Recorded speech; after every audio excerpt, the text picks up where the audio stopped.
తరలి రాద తనే వసంతం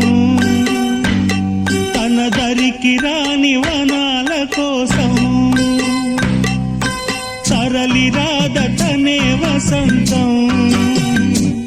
తన దరికి రాని వనాల కోసం గగనాల దాకా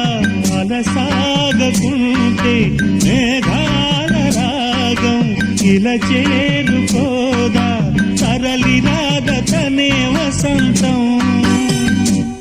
తన దరికి రాని వనాల కోసం